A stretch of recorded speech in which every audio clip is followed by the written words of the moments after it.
Welcome to Mendezville Live, where it's something to talk about. Here is Rudy Mendez.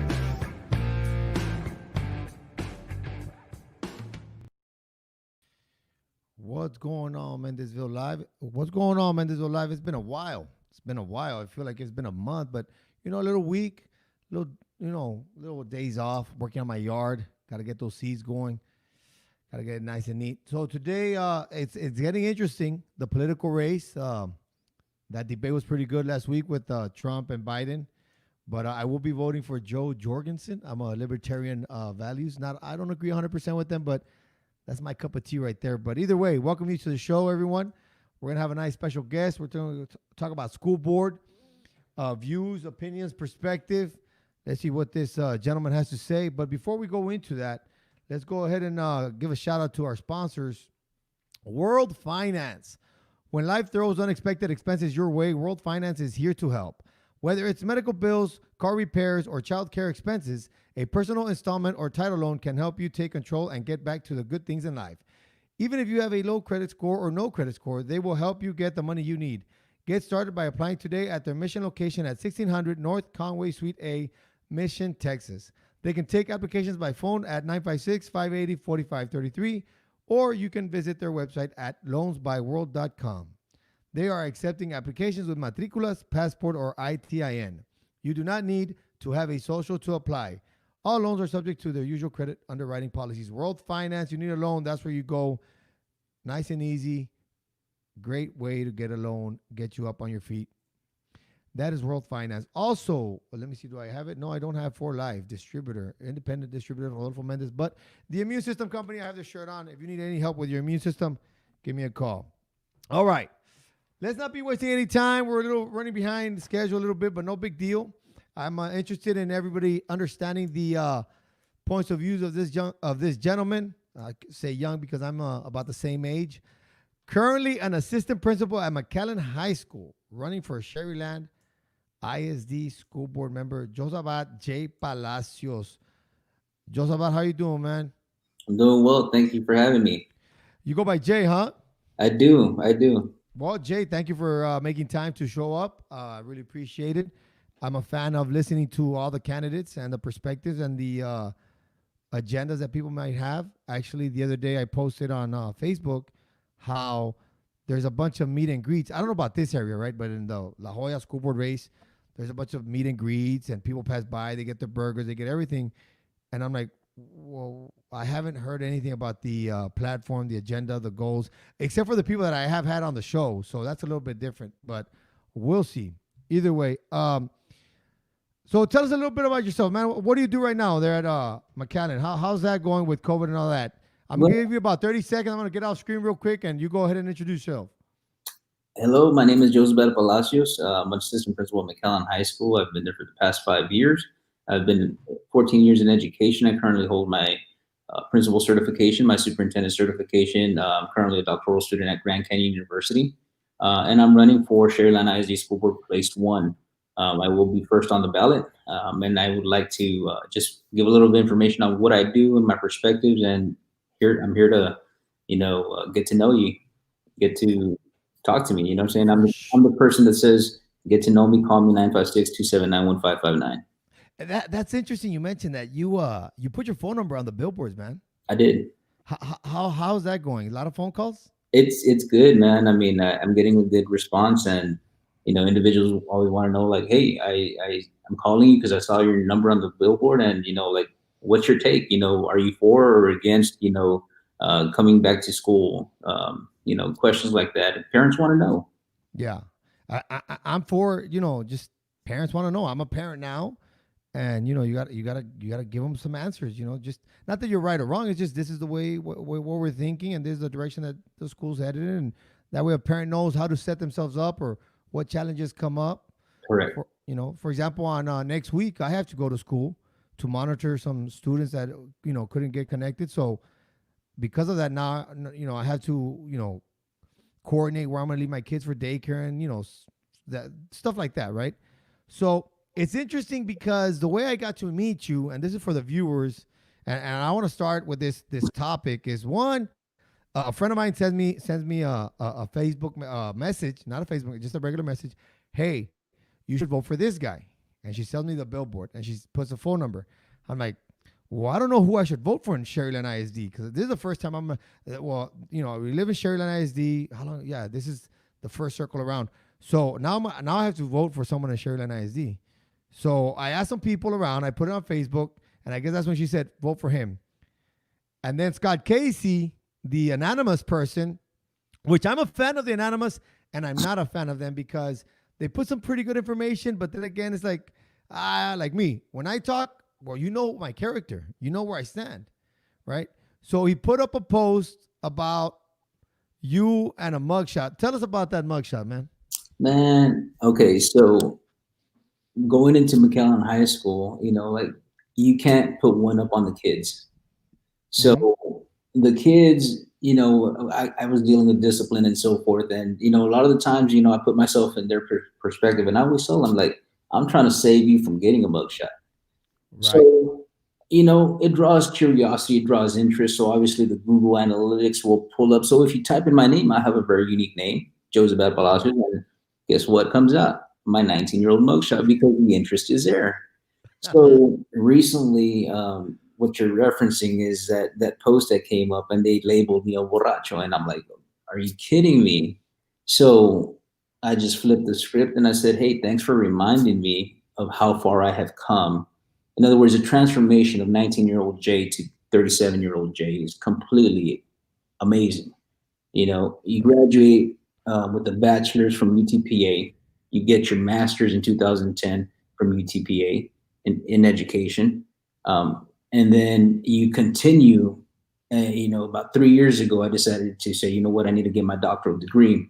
But, along the way, I said, well, I need to get my principal certification. I need to get my superintendent certification. In other words, the grind doesn't stop.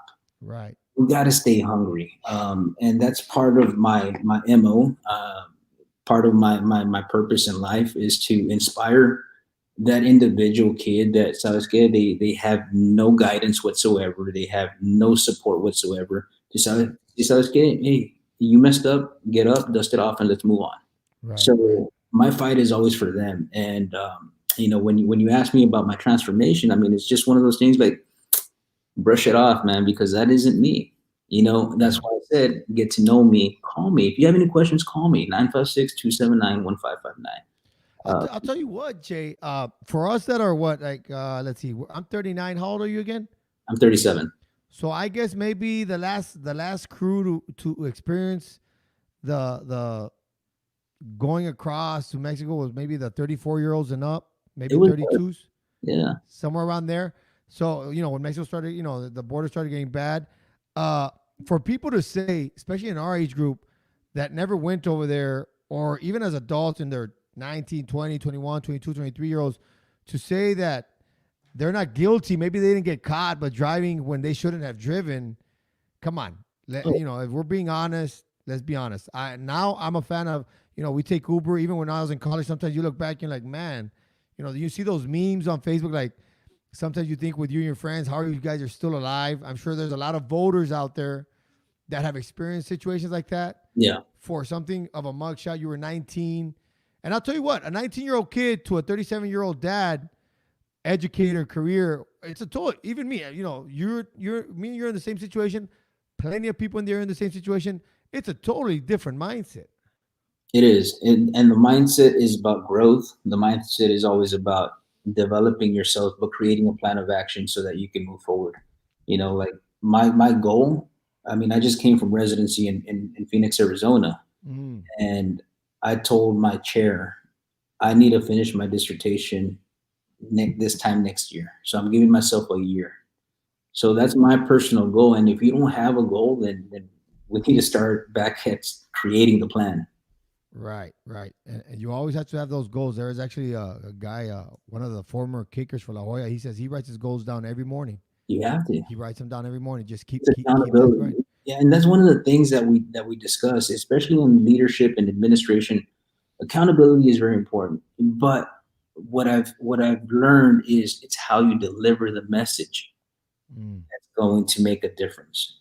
because one thing is you got to do it like this, you got to do it like this, you know. Well, people don't respond well to that. But Sasuke, hey, look, tell me what you're understanding. Help me understand how you're understanding it. Right. You know, that way we can create a plan to move forward. And that's what Yeah. it's all about: communication, collaboration. I 100% agree with you because, in the trainings that I had when I used to work at universities was all about, we'd have our meetings and we talk. Okay, what do you got? What do you got? What do you got? What do you got? What do you need? What do you need? What can we do better? And it was just, I got used to roundtables being a norm. Like it was not the director came in to scold us. It was a very knit family unit. Like we joke around, and then he talked, asked us questions. Where are we at? What do we need to do better? What's your perspective? And then I guess he take it with him or she take him with him, and then a day or two later, it's like, hey, you know what? I let it settle for a little bit, and here's what I think we need to do. What do you guys think? And how can we implement this idea or whatever it might be? So I'm a big fan of the end user, man. Let the end user give you the ideas. Speaking of which, there's another question I had. I had Marco Suarez on the show a few weeks back or about a month back. Speaking of which, I got to invite him back. We need to talk a little bit more. Um, what's it like? Didn't the superintendent get the superintendent of the year or something like that over there? He did, and so What's that like over there as an assistant principal? it's uh it's an amazing feeling knowing that our superintendent is got that recognition and that we're being looked at, you know, because of his leadership. Like I've mentioned to you before, that leadership, it's something that we grow accustomed to. You know, there's a vision, there's training, development, and collaboration more than anything. And it's just, you know, tell me where you're at, and then, you know, going back to the drawing board and going back, and if I have to modify, like there's just so many gears and cogs to that whole system. Right. And you know, like we emulate a lot of what he speaks, a lot of the customer service, a lot of the social emotional intelligence. It's great, man. It's made me a better person, in my opinion. Right. Right. And it I'm gonna give you the best example I have of something of what you're talking about customer service. And it reminds me when I go to one of the best ones I can think of right now is Chick-fil-A, right? Chick-fil-A, great customer service, right? So at UTSA, I used to work for intramurals and I worked for facilities before I graduated. Uh, and I was at the desk and the door was relatively close, and we were taught, hey, welcome to the rec, welcome to the rec, welcome to the rec. So one day I hear the doors open, right? And hey, welcome to the rec. And as I turn around like this, lo and behold, it's the NBA logo, Jerry West, walking in the building. I'm like, oh, hi, sir. Welcome to the rec. And he goes, hey, smile on his face. Oh, thank you for so much for welcoming me and all these things. But it just him walking into the building, I'm welcoming him. It always reminds me of, I feel good when Chick-fil-A welcomes me or any other restaurant. I can only imagine, I hope I made Jerry West's entry to the rec center pretty good. What can you give us some examples of that customer service and that cognitive stuff that you're talking about there at the school and the district? Well, yeah, I mean, I mean, when the COVID world it's a lot different, but just listening. One of the things is we listen for understanding, not for responding. Mm, Okay, so that right there makes us reflect and analyze the thought process before we even respond.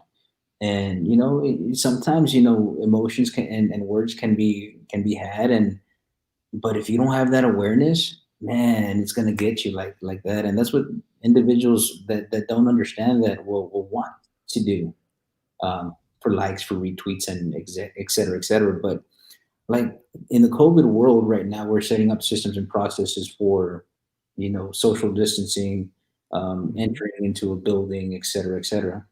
You know, something as simple as "Good morning, how are you?" Something as simple as "May I take your temperature?" And these are it's done in a courteous way. And you know, you won't get resistance, and it helps the process move forward. Absolutely, man. You talk about that. Good morning.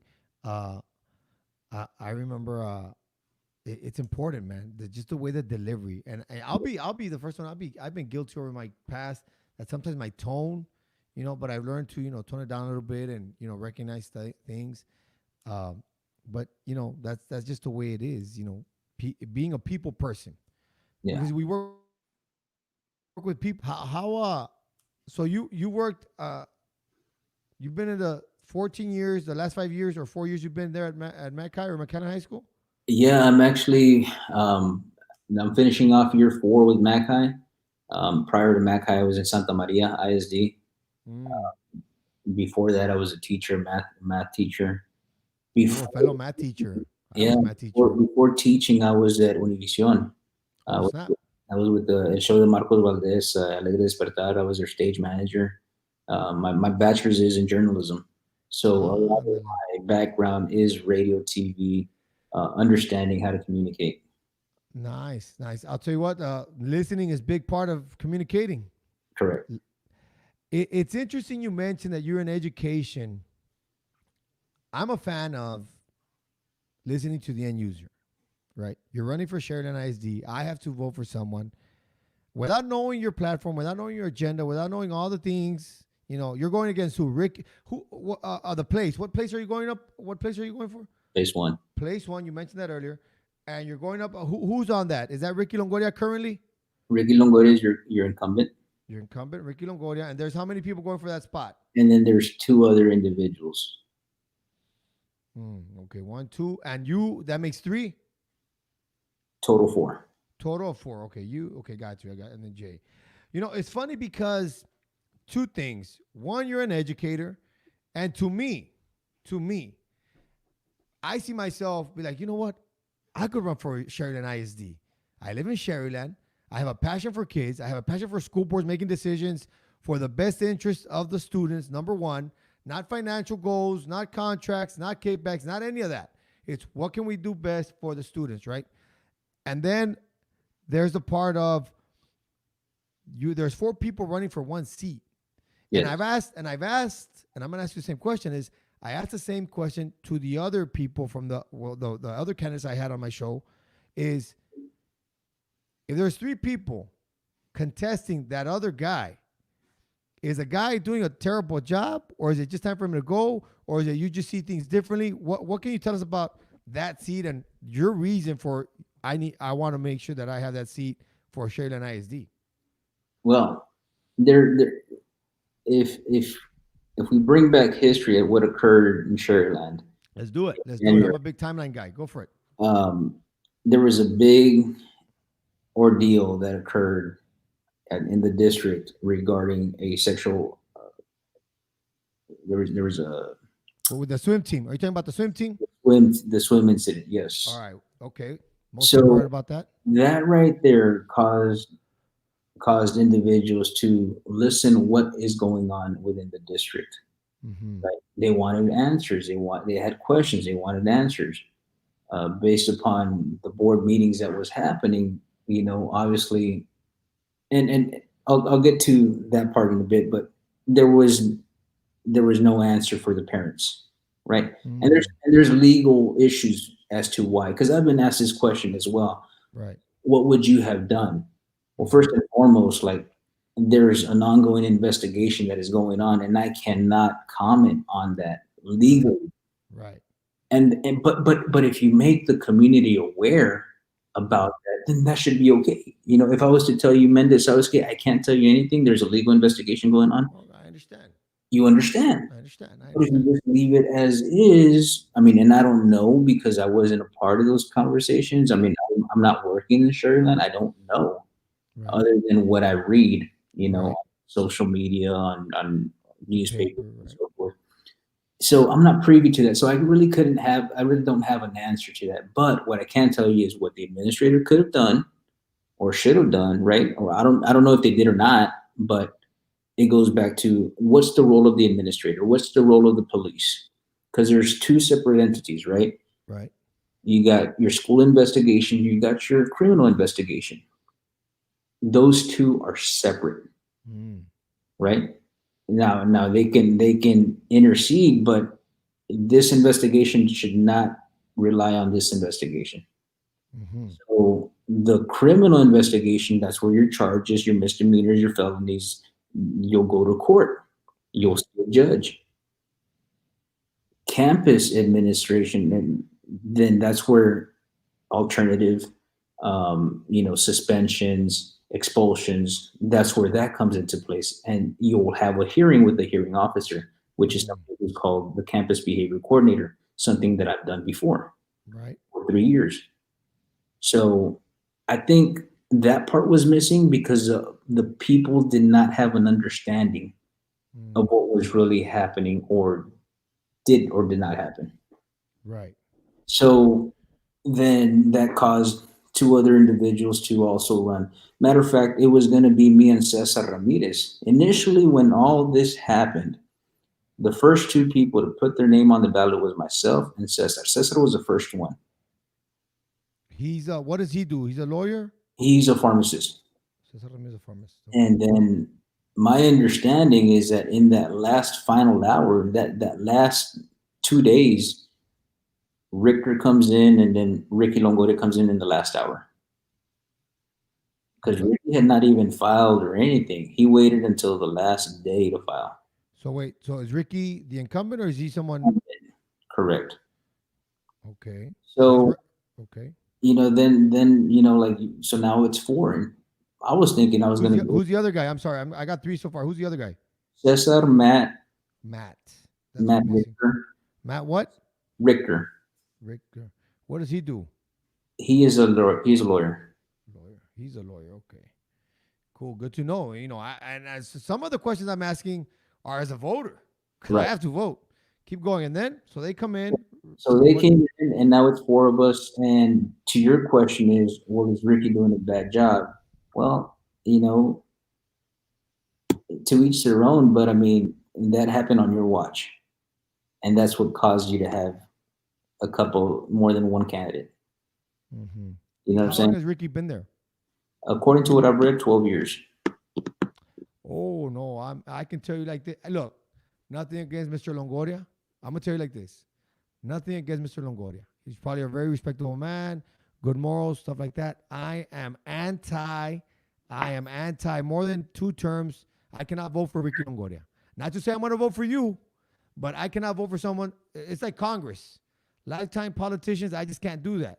We need fresh ideas, new things, and I'm sure the man has. He's pretty good. He might be pretty good at what he does. That's my own political personal opinion. But so I guess to me, for seat number one is between Cesar Matt and Jay.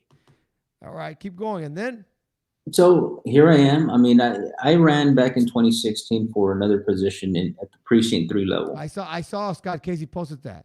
Yeah. So I ran back in 2016 and I ran against an incumbent that had been there for 16 years. One of the questions that I always had was like, why has nobody challenged him? So I said to myself, you know what? I will be the one to challenge him. And here was a brand new candidate coming in, and I gained a little under 2,800 votes uh, Nice. in precinct 3, which encompasses Sullivan City all the way to Taylor. So I got my feet wet in politics at that point, and 2018, I'm toying with the idea, should I run again for that same position, or not run again? So I was actually considering. I wanted my rematch. Mm, Then it was announced that the incumbent was no longer going to run again. So at that point, I'm no longer getting a rematch that I wanted. right. So I said to myself, you know what, forget it. So I didn't enter that race. That was left between two other individuals, in which the lady won. And at 2020 was about around the corner, and I said, well, you know what? I just moved into Sherryland. There's an election coming up. Let me look into see what seats are available. I looked at the seats. I like to go for the incumbent that's been there for many years. In my opinion, I'm the same way. Like a president serves 2 terms, 8 years. Why should anybody else serve more than that? That's just the way I think. Right. Right. No, I agree. I agree with that. Um, I will say the one thing that I do know about Sherryland is that they have a very nice stipends for the coaches. but that's all I can say about that. I really don't know, and that's why I'm trying to dig, not dig in the sense of bad, but like what are your goals, or where are we headed with Sheridan ISD? Can you tell us a little bit about that? Where do you see where you win? Where are you taking us? Look, I right now I'm looking at certain items. Number one, technology. In my opinion, I strongly feel that it should not have been a pandemic that motivated a school district to get a computer to every single one, to every single kid. Because McAllen had that already for a few years, no? We've been doing it. Yes. Yes, we've been doing it. And because we've been doing it, the transition was a lot simpler.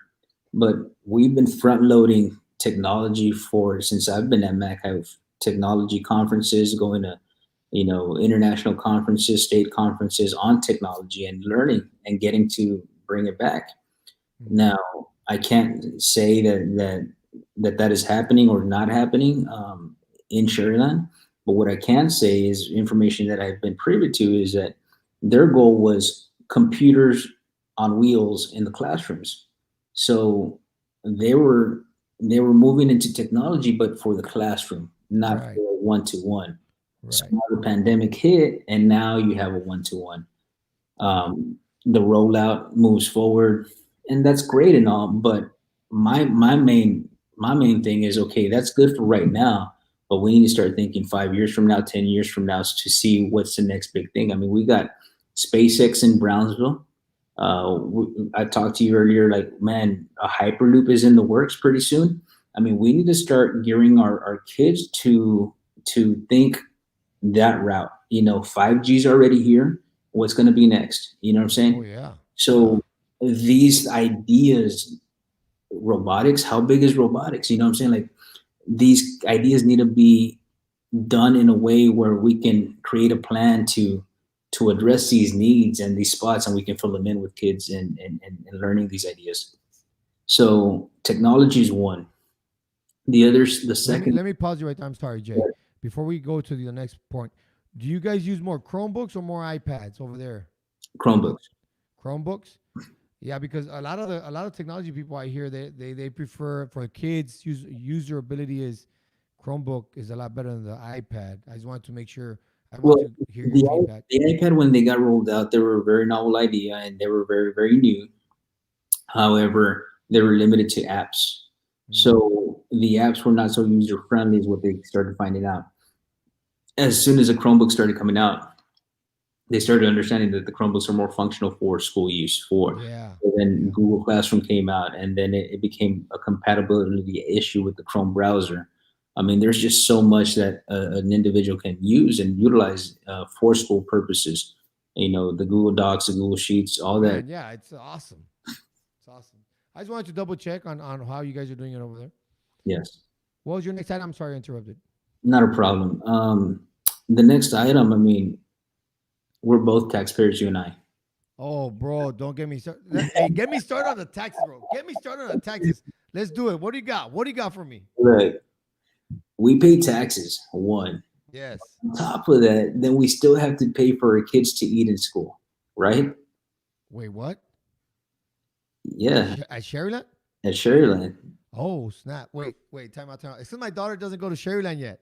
Okay. My daughter in pre-K, kinder, and first was at La Jolla ISD because there was this world-renowned Mary Poppins teacher. So I took her there for pre-K. Then there was this other, then they had the world-renowned fine arts person, Mr. Pepito. So I took her there in kinder, and I said, you know what? It's so good. I kept her there in first. You're telling me next year, when she's in second grade, at John H. Sherry, that's elementary, right here at Yes. Glasscock, Uh-huh. I'm gonna have to pay for lunch. Well, so Sherryland is not a Title One school, right? Okay. And part of that is it gets funded differently. Oh, okay. And Talk to me. when we talk about finances, you have an ability to. Well, let me backtrack. Go ahead. So when COVID hit, right? The Right. schools were allowed to go ahead and continue feeding the kids, right? The federal government stepped in and they said, you know what, feed them. and we'll get back, make sure that get them out. So through the federal government, we were able to provide these meals for the kids, regardless of whether they went to Johnny Cherry or Warnicki, et cetera, et cetera, et cetera. Right. So all the school districts fell into that. My question is, man, I pay so much in taxes that I still have to pay for my child to eat. I have to provide a monthly allowance for my child to eat, right? So this is like in regular circumstances. Let's talk Regular regular circumstances, not circumstances. COVID. Yeah. So my question is, well, what can we do differently? And it's going to take individuals to work a little bit to find ways of allocating funds, you know, to cover costs, to offset the costs, so that all kids can eat. You know what I'm saying? I mean, at the end of the day, I mean, you can't leave a kid's hungry. Oh, well, you don't have the money. They didn't pay. Well, what are you going to do? You know what I'm saying? Like you want to make sure that all kids eat. Yeah, man. So it becomes a financial issue of allocating funds, and that could be one. The other is a little bit harder, but can be done as well. Would probably be looking for grants. Not to Mm. say I've never seen them, but I'm sure there is grants because there is grants available for certain things. But all it takes is a little bit of work and ganas and motivation and thinking outside the box. Man, I don't know. I think I'm gonna keep my daughter in La Jolla, man. I don't know about that paying monthly. Do you know what do you know what would it cost me if I had my daughter in regular circumstances? Let's say next year, second grade. What is that gonna cost me per month? Oh man, If everything stays the same, I don't have the number on me right. okay. But it's an allowance. I have to pay for her to eat. Yeah. Wow, that's interesting. I did not know that. Woo! Cool, cool. Okay. So you got food service. Talk to me, Goose. What else? Yeah, man. I mean, the other part is just going to be the collaboration effort. There has to be an understanding that we're going to hold people accountable. You know, how many times have you heard, well, I'm going to call somebody on the school board, ring, ring, and then all of a sudden a decision is made or something is done. Like, you know what? Stop calling the school board. Let the principals do their job. Let the teachers do their job. You know what I'm saying? Like, let them hold each other accountable in that aspect, but again, develop them. I'm all about developing individuals. I'm all about collaborating, communicating, and we need to do it together. You know what I'm saying? Like this at the end of the day, I'm bringing experience. I'm bringing that individual that can relate to the community. I'll tell you. I'll tell you what. I asked Marco. And I asked who else did I ask? I think one of the candidates.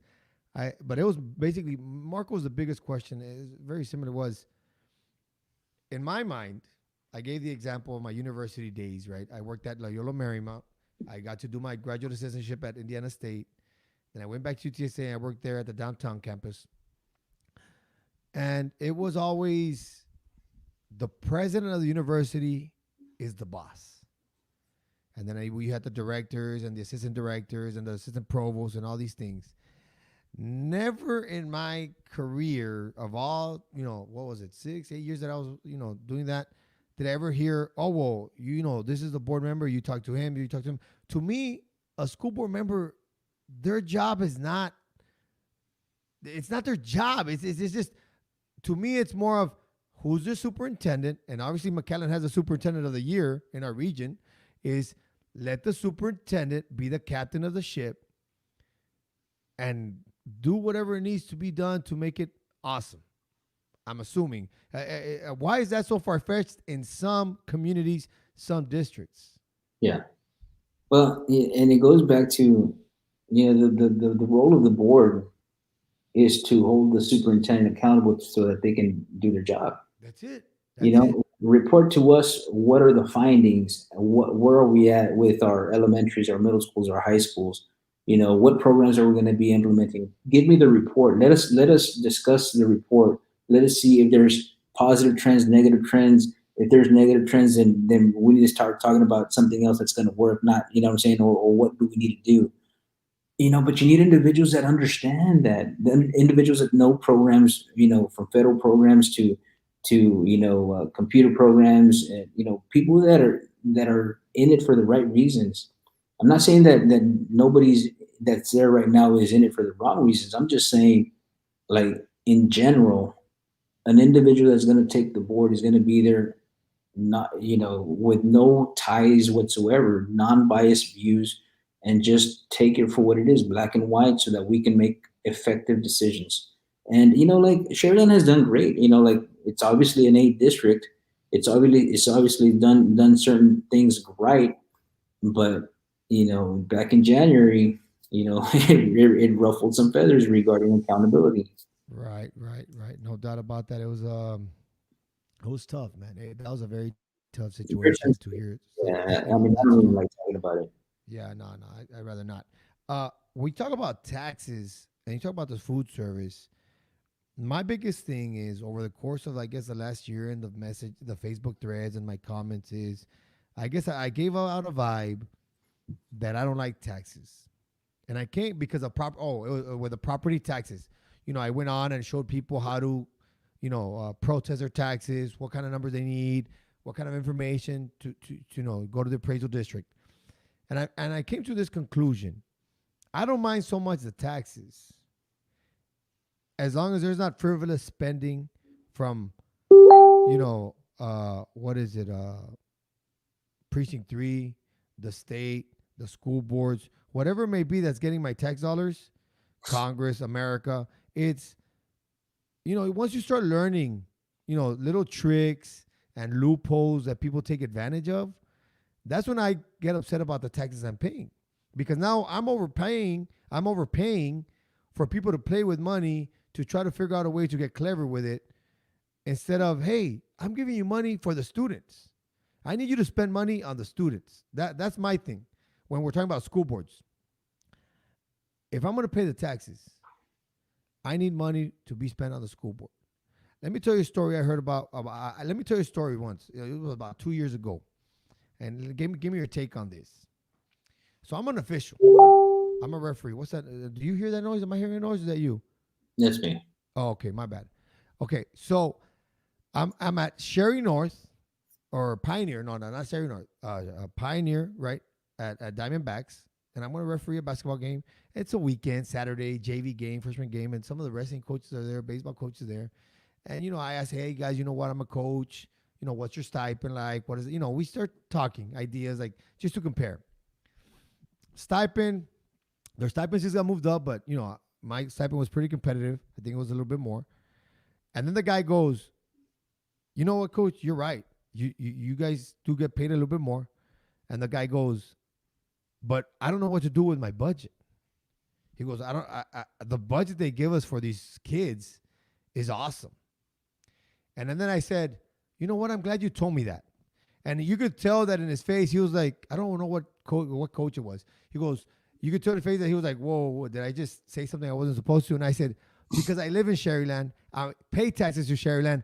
That's the kind of stuff I want to hear. I want to hear that you don't know what to do with the money for the students. You have so much money for the students, for the team. Equipment. That was music to my ears. I'm like, hey, take my taxes, because the money was put in the right place. I know 80% of the budget goes to salaries, right? And 20% goes to everything else. Is there a point in any time where you say, you know what? I don't know what the administration looks like in Sharyland. Is it top heavy, too many administrative positions, or is it where it's supposed to be, or do you think they should be downsized just a little bit here, a position here and there? I can't answer that because I'm not privy to that information, and I'm not in the trenches. People ask me, like, what are you going to do? Are you going to move to Sharyland now, like, if you get elected? Well, the answer to that is no, because I'm still employed with McAllen. And if I was to have lived in McAllen and I ran for a position in McAllen and I got elected in McAllen, then I'd have to quit my job because I can't pay myself. Right. Conflict of interest. So that's why I'm able to run in Sharyland, because I live in Sharyland. I live in Mission, Sherry, and 2 Mile Line, and I'm able to run for that position, but I still work in McAllen. So, in regards to administration, is it top heavy? Is it, I don't know. I haven't really reviewed the salaries, but I'm sure there's a wealth of information out there that we can definitely review. Right, because I had a guest and I even screen shared my stuff and we went into the website. I was like, wow, I don't know. I didn't know whether it's good or bad. I just, she led me in the right direction. I was like, all right, here for the viewers, so they can see, they Yeah. can make their own decision on voting. So I don't know. What let's see. So we got taxes. What are some of the, I guess, things that you see yourself, that some positives that you're like, you know what, I see myself, some other things that you envision yourself going into as a school board member? Yeah, in being able to serve is a blessing, you know, Mm-hmm. in any capacity. Teachers are, in my opinion, are public service officials as well. Like they serve the community in the form of educating our kids. Administrators in their own form as well. So we already serve now, but now going to a position, I got asked this today, like, why do you want to go to that position? Like, I mean, like, it's going to be more stress on you and this and that. And I said, you know what? I welcome the challenge. As we were talking earlier, like, when you look at the valley and you look at what's around here, what have we had a lot of change? I've been living here for 37 years, and I start thinking, well, then these individuals have been there for so long, like, then that might be the problem. The usual suspects, huh? That might be the problem. So you know what I'm saying? Like, let's start influencing. My goal is always to influence the younger generation to ensure that they too can think, so okay, I want to run for school board. I want to run for JP. I want to run for this position. You can. That was my message in 2016, and it's my message now. But you have to get involved, and change doesn't occur at the state level or at the federal level. Change occurs locally. If we really want things to change in Mission, then we need to start, being active in the city council meetings, being active in the school board meetings. Letting them know that, Southgate, we're here, and we're the ones that want answers. So it's important, but at the same time, we have to educate our public to understand that they got to listen and not react, because that's where conflict is created. So our area is special. El Valle, Mágico. You know what I'm saying? Mission, Sherryland. I mean, one is a school, and one is a city. So when it comes to the school system of Sherryland, hey, they've done good. Now let me bring my experience to make it even better. Nice. Yeah. I mean, you have a lot of experience. You're an educator. You're an educator. You got those decisions to make. I'll tell you what about the whole. You make that great comment, and I'm with you on that.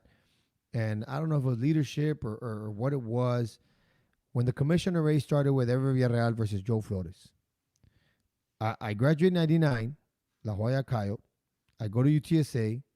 I go to Indiana State. I go work at Loyola Marymount. I mean, I'm talking about 10, 11 years. I'm gone. With a Christmas break here, a summer break there at the beginning. And then I come back and I'm like, people are over here telling me, no, you got to vote for Joe Flores. I'm like, Joe Flores? What? Why am I like, nothing against the man, but whoever was with Joe and all these other parties, I'm like, wait, the only progress I've seen in Precinct 3 is Sherry Road and 83 in what I was seeing. So I'm like, there's no way I'm going to want to vote for Joe Flores. I want something new. Not to say Joe Flores did a bad job. I don't know the ins and outs. But I went on Facebook and I did some marketing, and it was more entertainment purposes at the time. I was very wet behind the ears in politics. I still am. But I said, I need change sooner. I lived in San Antonio. I lived in Los Angeles, California. This is 12 years. I felt like we're a little stagnant. City-wise, not talking about districts, city-wise. So yeah, I see where you're coming from about, get some new people in there, some new ideas. You talk about the usual suspects. Who knows? I don't know. I'm very I don't know the common denominators or the common folk in here in Sherryland ISD. I really don't. I'm trying to inform myself. I asked some people in the area that are, that know people. Speaking of which, let me write her name down. I gotta call. I gotta ask this other person about who I should vote for. When I say mention this, I have a make believe school district. It's called Mendezville ISD, and I always post at Mendezville ISD. There's 8-lane rubber tracks at the junior high. I'm a junior high coach, and I would like to have an 8-lane rubber track, right? But I get it. 20% of the existing the budget goes to others than the salaries, right? Payroll. When I make a comment like that, and then I see PSJ is doing some good things over there. Do you know anything about those kind of things that are going on over there? I know the former superintendent that was there left a great legacy and a great mark in regards to how he ran that district, what processes were in place, to recover, dropout prevention and stuff, the college cube idea, great idea, and it just created a culture of innovation there. And Dr. King, kudos to him, man. He did an amazing job there. Um, I don't know what's in place right now, but in the superintendent world, Dr. King's up there. Dr. King, huh? Yeah. Dr. King, yeah, because in pre-COVID, it was McAllen, La Jolla, and PSJ in the junior highs. We would play against each other, and Hmm. we go to those schools, and I'm like, oh my, I was like, what? The first time I went over there, I was like, rubber track, junior highs, tennis courts, I'm a big fan of two basketball courts at each junior high. And it's not. I'm a big basketball guy, right? It felt like I you don't were even. in college. Huh? It felt like you were in a college, right? Right, right. Because you have to understand. My career was I worked at rec centers. So our rec centers, Leona Marymount, nice rec center. UTSA's rec center, oh my god. We're UTSA, Indiana State, the new rec center. I was there when they were in the plans. Like I'd sit there and the architects there and all these things. So I got used to very nice facilities, right? Hmm. And when I talk about these things and PSJ and the alien rubber checks and Mendezville ISD, I'm not doing it to look pretty. It's more of, well, that's what the students need to be successful. For example, at Pioneer, there's one, two, three, four. There's like 4 or 5 basketball courts, volleyball courts. So I'm Hmm. thinking to myself, I'm sure the varsity coaches don't struggle with court space during their practice times during the season, pre-COVID and all those things. So to me, high schools and junior highs, minimum 2 courts, high schools 4 courts. How do you deal with that kind of goal? Like, let's say you're like, you know what, Mendes has a good point. Do you see yourself saying maybe we should do But alien rubber checks or the money or the budget and stuff like that? it goes back to the collaboration and the need, right? Mm. So when you look at the need as a district, if the need is Sasuke, we're doing good in academics, and academics has been excelling and so forth. So, but however, there's a need for a new gymnasium because this gymnasium is completely outdated, and it's already getting mold, and it's got asbestos, and et cetera, et cetera, et cetera. Okay, well, now we have an argument to sustain the need, right? And that's important in the educational world because, like you mentioned, there's money that needs to be spent, and if we're not doing it appropriately, then we're going to find ourselves in a bind, in a pickle, where we're just saying, you know what, they're misappropriating funds. Yeah, me entiendes?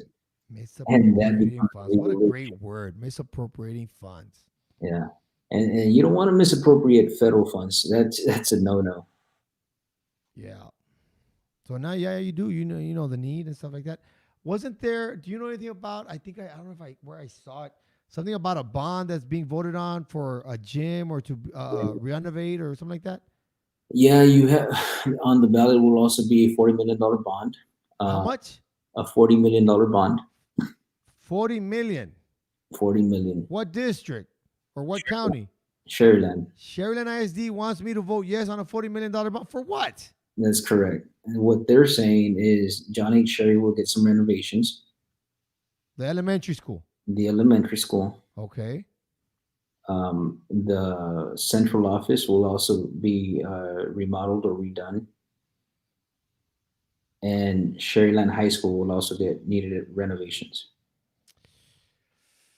I don't know. They do kind of need the renovations. I will say that, but I don't know if I want to vote yes on a $40 million bond. Maybe 20 million. You know, and Come back at me with 20 million, not 40. here's the thing, man, and it goes back to education. Right now, they're going through the process of educating the public on, how much of an increase they'll likely see. They're informing the constituents about that, where the need is and so forth. If it's done effectively, I'm with you. I'm not against taxes. I understand that taxes need to be put in place if we want nice things, and not just for us, but for our future kids. No, Sorry. no doubt. And that's how we make progress. But if we're not communicating it correctly, then that's on the superintendent. You know what I'm saying? The superintendent, there's a phrase that we say, like, a superintendent that passes a bond, that's a great superintendent. Right. Well, I'm gonna tell you like this. Uh, I know when you go to a bank for a business plan, they want a nice budget and itemized. Hey, I want an itemized $40 million bond. I'm voting yes for something. Hey, I need to know exactly where all that money's going. Come on now. I can't no. As of right now, my vote for the bond is no. Until I see on Facebook, on Instagram, somewhere where there's itemized locate. I'm gonna go on Facebook after this. I'm like, oh, no way. I mean, don't get me wrong. I do agree. I am for facilities. I am for renovating. Sherry is old. The high school is old. Good renovations. But I don't want anybody doubling up the prices on those contracts just so somebody can get kickbacks or make money that is not deserving. And you know what? You That's know, that's the that's the black eye that the valley has, because we've already seen it in other school oh, districts. it's happened. It's yeah. Let's be honest. It's happened. Yeah, and that's the black eye, and that's why I say transparency is key. You know what I'm saying? Like, I at this point, man, like, let's do it for the kids. Forget special interest. There shouldn't be any special interest. There shouldn't be any conflict of interest. We need to do it correctly. Not saying that there is or isn't. I'm just saying, in general, what should be occurring. So, when we have a bond, a $40 million bond ain't that steep, in my opinion. But again, it goes back to telling me where it's gonna go. Don't be half-assing it. It's an umbrella. Tell It's me an umbrella. exactly where it's gonna go. Yeah. I no doubt about that, man. No doubt about that. I know. Oh man, if voters just knew about these umbrellas and the lack of sharing. I'll tell you what. Let me ask you. There's two questions that I want to ask about. Let me just go with the one that just popped out of my head. Well, the other one I didn't write down is when you talk about transparency. What kind of things do you need? Do you see yourself in Sherryland or any district for that matter, the state? What can they do better to be more transparent? What I'm seeing right now that they're doing is they're doing these sessions. They're called Sherry sessions, Hmm. and that's where they're conversing and having like a conversation that you and I are having, Okay. and being posted on social media websites and etc. And that's great. That's a part of it. But it takes interpersonal community collaboration, not just with community members, but also with businesses, also with healthcare entities. The big players. We talked about SpaceX here in the valley. We talked about LNG. Like, hey man, collaborate with these individuals. I mean, your health. COVID hit. Look, my dissertation is going to be on the influence transformational leadership has on staff members to partner with healthcare entities. Hmm. What I'm hoping to find is that it's minimal or doesn't exist. You know what I'm saying? Because what does a principal go to school for? I Academics, could, yeah, and maintain the budget and manage and the students, the teachers, finances, morale. Yeah. teachers. Correct. When do they ever when have they been told, you got to focus on healthcare? Why? Non-existent, Why? right? Why would a principal do that? Right, because we don't get measured by healthcare. Right. However, COVID has exposed that. You know what I'm saying? Mm-hmm. Yeah. And and schools have the opportunity to provide preventative health. I In other see. words, if we really are wanting the best for our school, for our area, RHP 5. And I mentioned RHP 5 is a collaboration of Willacy County and Stark County, all those counties inclusive. What this does, it tells us two things that this valley is prevalent of: obesity, diabetes. So if we really want to target these two things, then our PE programs better step it up, right? I got you covered right here. Our athletics programs need to step it up. You know what I'm saying? Hmm. But what you find is sometimes you find these individuals that are very complacent, just waiting to retire. You know, I'm not saying it happens or it doesn't happen. I'm saying in general it could potentially be happening. Right. Um, you know, and then these programs are tanking. So how do we improve that? Well, accountability. We got to hold them accountable. And if you can't do the job, then step aside and let's get somebody else, because we need to address these two main issues in the valley: obesity and diabetes. I'll tell you what. I'll tell you what. From my point of view, and just heads up, you win the school board election. Obesity and athletics. There's you can put them together, and you can always separate them because or something you could tag onto it. Better yet, is nutrition. Nutritional values and understanding nutrition. All these kids eating Takis and hot Cheetos and all these carbs and all these sodas and all these sugars. That's you got to tack it on to the whole athletic mindset. I get where you're coming from. I will say though, one of the big factors that we as coaches and discussions and circles that I have in the success of McAllen, success of Sharyland, is parents who actually put in the time to have their kids in the extracurriculars aside from elementary and aside from junior high. Right. That makes a huge difference in success, because now you're having kids that have 3, 4, 5 years experience ahead of other kids that started in 7th grade. But that's just wanted to chime in on that, on give you some feedback on The on parents adding are that nutrition. the Huh? parents are always a great support in any aspect, whether it be physical education, whether it be regular academics, fine arts, etc. Like like I mentioned to you, like, man, when you don't have that support, and I mentioned to you about those kids, right? Right. You have the children that have like one parent, single parent homes. When you have the individuals that have no guidance, or living with grandma, living with grandpa, who's supporting them? Teachers, coaches, Yeah. and that's their family. So, like I said, and that's a huge population of our kids, because the ones that are getting the support is a minority. Let's be honest. What do you mean support the minority? What do you mean? Yeah, the Rephrase ones that. that get the parental support, and they do well in physical education, they Oh, do okay. well. That's the minority. That's not the majority. Really? I Yeah. see. Oh, I see what you're saying. I got you. I got it.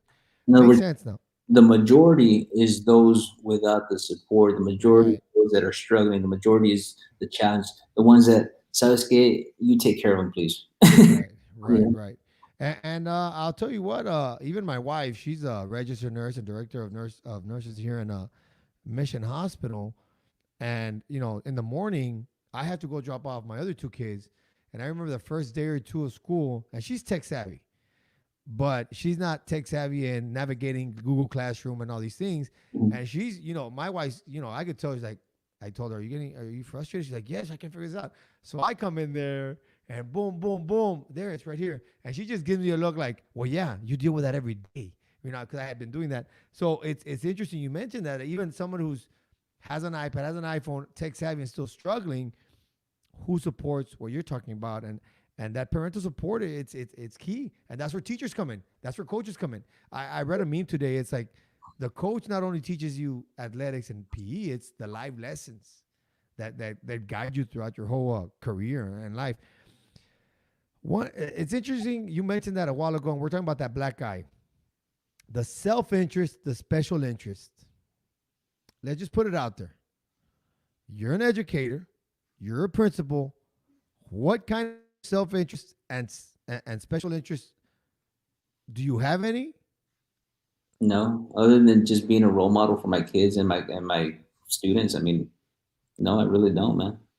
I'm interested because you're the first person I asked this, and I should have been asking this to everyone else. Is I wonder how many people would say, well, of course they're going to say no, but what are the backstories or what kind of resume they have or silent partners that they may have? But like you said, your job is you're an educator. I mean, I row solo, and if we vibe, you become a part of my network. You know what I'm saying? Mm-hmm. But I mean, I row solo. You know what I'm saying? And there's times where it's necessary to collaborate and to team up. I mean, because one person can't do it alone. That's a fact. But in terms of special interest groups or packs or nah, not my style, not my thing. Not at all. Let me ask you this, and I'm going to ask you this more from a personal standpoint, and coach me, guide me, advise me. What's it like the journey of or the steps in when you decide to run for school board, just in case I ever decide to run for school board in the next 2 to 3 years for Sharyland ISD, because I see it. I'm gonna run for something because I feel that I make as objective as possible decisions as I can. Guide Congratulations. me, The first step. coach. That's step number one. Step number two is make sure that you have a treasurer. Hmm, You cannot do anything without a treasurer. okay. Um, so you can't raise funds without a treasurer. You got to make sure that you give that to the Secretary of State, the SOS, and and then from there start filling out the application. School boards are usually in central office areas. However, like for my other position, the JP position, I had to download the application, fill it out, and send it to the SOS. And I'm Where sorry, do people? I had to send it to elections department and so forth. And Where do I find it for? Like for example, where does someone find that information on the website at the school district?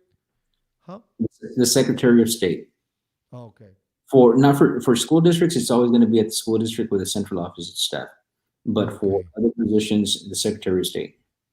Good to know. Yeah. All right. So then you decide, and then what happens? Regarding what? So you decide. You go to Sharyland central office, and then how does that work? Oh, and then you just fill out the paperwork and return it back to them. And just make sure that your treasurer is keeping count of your money and has a bank account to make things easier. If in the event that you're getting campaign funds and so forth, and just make sure that everything is documented, for the most part, your expenses, your income, and so forth. When you The when school board election is a little bit different in the sense that you're you're raising for the goal of serving on a board that's not going to pay you anything, zero. mm, So this is a very valuable position in my opinion, because it's a very humbling position, um, because you're there to help out the community, not to help out your compadre, just to help out the community in general for the benefit of the kids. ¿Verdad? I smirk and I smile because there's been known over the course of the years across the whole valley how an unpaid position, all of a sudden those people's bank accounts are a little bit bigger than most all of a sudden. But who am I to say? I mean, I'm sure they have businesses or they make good deals, whatever it might be.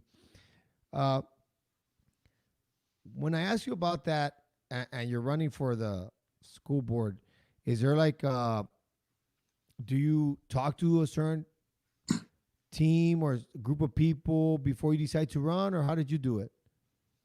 Well, I had the benefit of already having a following from 2016. Oh, that's right. So that following already, like, I had my page ready to go, and once I made the announcement, over 2,000 people knew, you know, and it spreads like wildfire. I remember a conversation that I had in 2016. Like, hey Jay, how much are you gonna spend on like on this quarterly report? Like, I'm fixing to drop a lot of money, and I see your name everywhere. Like, how much have you spent? I go, bro, I haven't even spent 5,000, man. Like, because I'm very self sufficient. If there's somebody that you want on the board, is somebody that can be stingy with their money, somebody that runs lean. Uh, Mm, so in times of need, you have to run lean.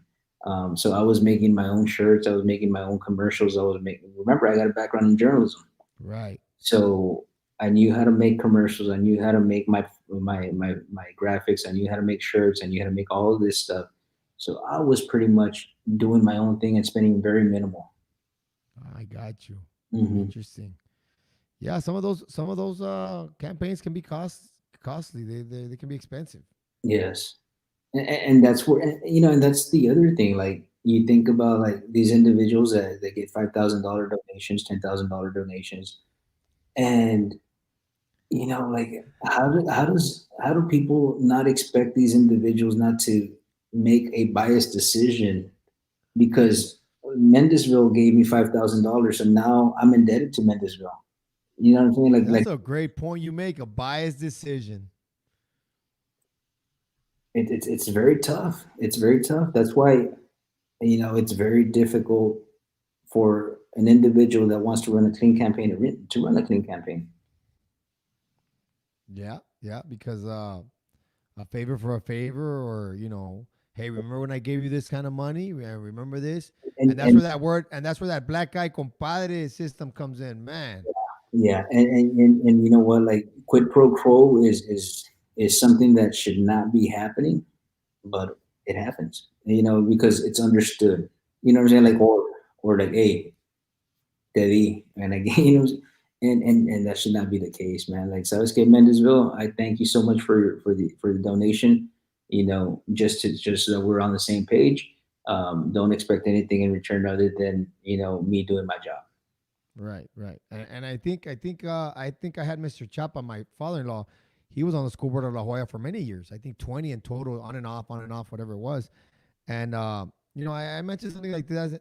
Something I don't know if it was on the show or maybe when we sit down for dinners and Thanksgiving stuff. Like sometimes he says it comes to a point where it's the American way in politics, where things like that go on. I'm like, well, if that keeps going on with taxpayers' money and the frivolous spending and the biased decisions, when are we gonna come up on top? When are we gonna reach our max potential in any as a state, as a region, districts around the valley? It's just man, I sometimes get so frustrated with that. It's when people start having crucial conversations. I mean, let's just be honest. Right. And when we start bringing up the data, we got to understand data is going to drive our decision making. And oftentimes, these decisions that are made that we're referring to are made on a whim or made on emotion. And it's like, no, man, like do it with data. Because how am I going to spend on 5 buses when we can't even fill two? You know what I'm saying? Right. Like Yeah. stuff like that. Like, and just that's just a hypothetical situation, but we need to talk about the data, talk about the crucial conversations, what's really happening, what's our weakness so that we can make it our strength, For you sure. know, and grow. Because we want progress for our school districts, our cities, and our area.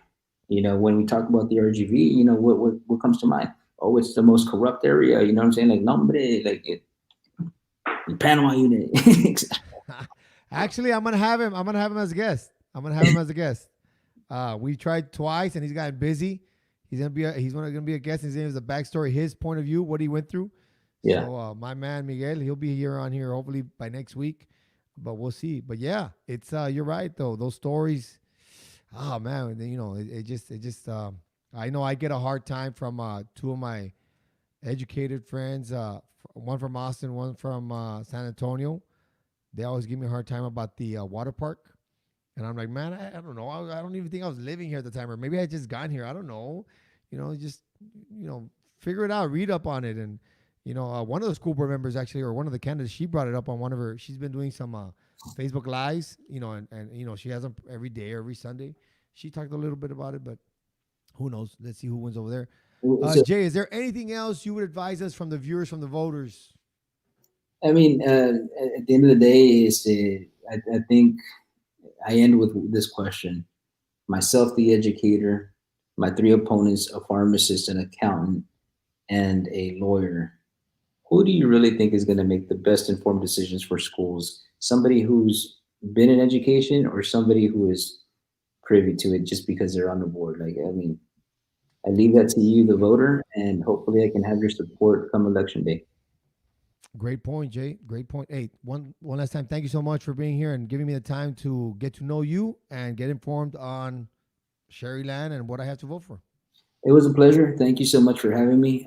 Once again, feel free to contact me anytime, 956-279-1559. I actually got that from Mike Jones. And if you don't know who Mike Jones is, we don't even know.